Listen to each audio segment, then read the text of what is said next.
El misterioso caso de Jonebet Rice. Joan Bennett era una niña que nació el 6 de agosto de 1990 en Atlanta, Georgia. Cuando tenía tan solo un año, se mudó junto a su familia del estado de Colorado, en Estados Unidos. Su nombre es una combinación entre su padre, John Bennett, y su madre Patricia, también conocida como Patsy Rice. Su hermano se llama Dirk Rice, que para ese entonces tenía 3 años que su hermana.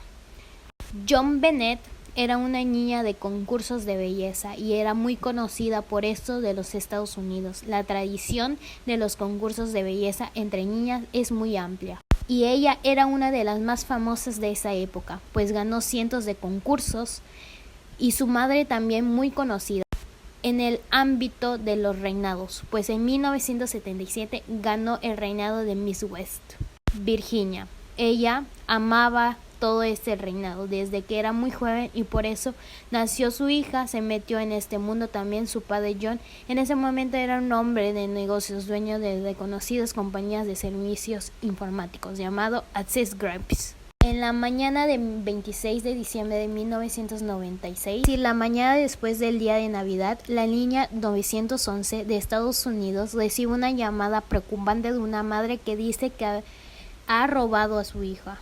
Se ha secuestrado. Se han dejado una nota pendiendo una recompensa por devolución. Vamos a escuchar en el siguiente. 911 emergency. We need him. Police. What's going on? 5515th Street. What's going on there, ma'am? We have a kidnapping. Oh my God. Please. Take a deep breath. Please, Okay. hurry. Patsy. La llamada fue realizada por la madre de Joan Bennett, que se había levantado alrededor de las 5 de la mañana para bajar a la cocina y tomar algo de agua. Cuando bajó las escaleras encontró una nota donde decía que su hija había secuestrada. Ella corrió rápidamente al cuarto de la niña y no la encontró, y allí fue cuando entró en desespero y llamó a la policía. La nota decía que si necesitaba una suma de $180,000 por el rescate de la niña y que no llamara a la policía, sino la matarían. Un tiempo después llegó la policía a la casa. Trataron de calmar los ánimos y pasó mucho tiempo desde que la policía vino y fue. Durante ese tiempo los padres llamaron a varios amigos de ellos para los que apoyaran ese difícil momento. En uno de esos momentos la policía le pidió oficialmente a John, el padre de la niña, que nuevamente revisara la casa, de arriba a abajo, por si ella estaba en cualquier lado. Él dijo que ya había revisado 1000 veces, pero aún así decidió llevar a su amigo a que la revisara nuevamente. En un momento se dirigió al sótano y encontró a la niña. La encontró sin vida, con una manta blanca encima. De ese momento se dio cuenta que la niña tenía una coartada en el cuello y una cinta adhesiva en la boca y una fractura en su cráneo. Lo que hizo fue tomar a la niña y llevarla a la sala y después lo volvió a dejar en el piso donde estaba. Aquí es donde empieza la investigación sobre el caso. Uno de los más extraños, y les va a dar muchos detalles sobre este caso. Se le hizo la autopsia a la niña, especificaron las causas de muerte. Entre ellas se dieron cuenta que la cuerda o el garrote que se le había hecho y que tenía ajustado en el cuello cuando el padre la encontró fue la primera causa de muerte, que fue estrangulamiento. Después se dieron cuenta que su cráneo tenía una fractura en la parte superior de menos de 8 centímetros como largo, era como un rectángulo quedado en el cráneo, así que la causa como principalmente fue asfixia por estrangulación y trauma cráneo cerebral. La pregunta es: ¿quién mató a Joan Bennett? Crearon cientos de teorías, entrevistaron a cientos de personas que podían ser sospechosas. Sin embargo, las sospechosas principales cayeron justamente en la familia de la niña, en su madre, su padre y su propio hermano. La primera teoría fue básicamente cuando entró la policía a investigar, se dieron cuenta que el sótano había una ventana abierta, las ventanas que tienen las casas de los Estados Unidos. Al exterior se supone que esa ventana estaba un poco abierta y había un vidrio roto.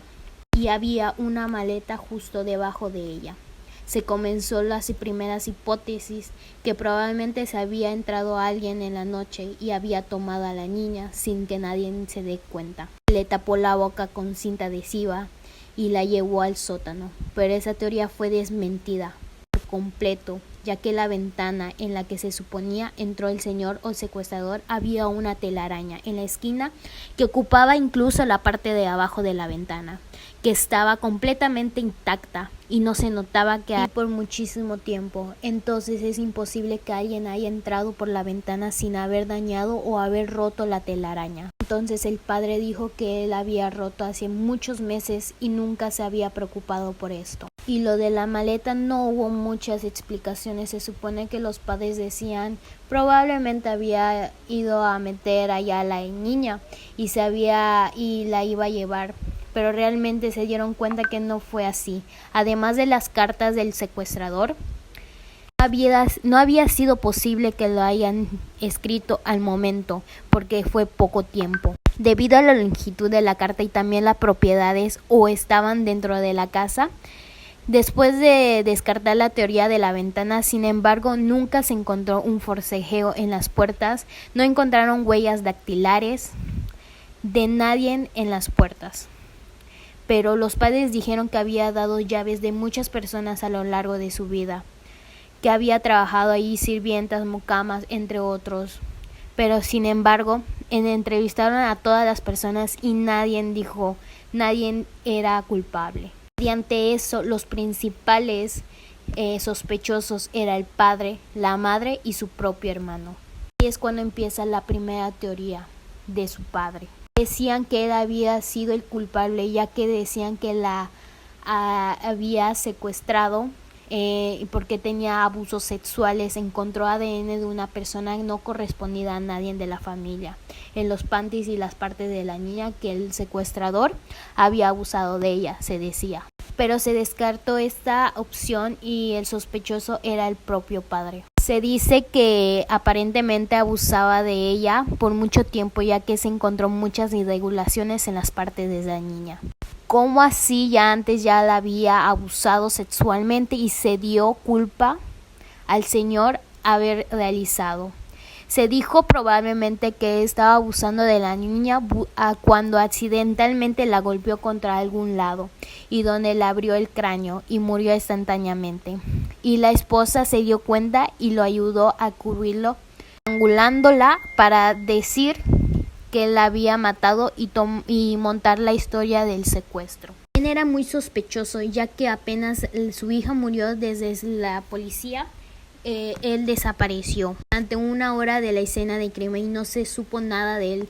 Después llegó con estado nervioso, acelerado, todo el tiempo fue bastante extraño. Además, contrató abogados criminales, personales relacionados públicos, varias personas de la ley les ayudaron con este caso. También se le encontró probablemente sospechoso porque la suma de dinero que se pedía en la carta él había recibido por un trabajo, lo cual es muy extraño, ya que ellos tenían demasiado dinero y si fuera un secuestrador había pedido más dinero de lo que había estado en la carta. Además, como se encontró anteriormente, cuando él encontró a la niña, fue extraño porque llegó su amigo, le dijo que revisara la casa de 9 y directamente se dirigió al sótano donde encontró a la niña muerta, donde se supone que ya había buscado anteriormente. Se dio cuenta que estaba tirada en el suelo, ya que normalmente una persona ve una tela tirada y dice que es ropa,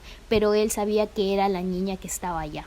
Y una de las cosas que hizo fue manipular la escena del crimen, que fue agarrar a la niña, llevarlo a la sala y después regresarla donde estaba. Eso fue una de las cosas que lo llevó a ser culpable de su muerte de su propia hija. Una sospechosa fue la madre, que es una de las que tiene más pruebas. Fue la que llamó a la policía. Como ya escuchamos en la llamada, muy acelerada, muy inquieta, pero cree que se empieza a bajar en tono y empieza a escuchar más tranquila y llamó a la policía. Algo probablemente no lo notaron al final de la llamada. Cuando se corta, la encargada de la llamada dice Patsy, y nadie contesta. Se escucha al final, entre esos momentos, la llamada, una vibración. Podemos escucharla en el siguiente. Kathy? Esta vibración fue analizada por investigadores muy preparados del FBI. Fue procesada y pasado programas de audio de ayuda a deducir cómo el ruido. La llamada no se dedujo y lo descubrieron fue impactante, ya que el momento de la llamada ella no estaba sola como ya había dicho anteriormente. Solo había dicho que estaba con su esposo, que su hijo se quedó dormido toda la noche y no le habían dicho nada sobre lo que ha ocurrido. Pero lo que encontraron fue algo muy impactante. Que en un descuido ella deja caer el celular y no se corta la llamada y aparece esta vibración que ya habíamos escuchado. Hubo 3 momentos importantes. Uno de ella cuelga y escucha la voz de un hombre. Al principio, este hombre dice, "We're not speaking to you". Por decir así, no vamos a hablar más contigo. Ahí te le mostramos el fragmento de esta llamada. Dice que es el padre de la niña. El segundo momento no se sabe si dice "Help me Jesus" o "What is you do? Help me Jesus". Puede traducir como "Ayúdame Jesús, ayúdame Jesús". O el otro que es "¿Qué has hecho? Ayúdame Jesús".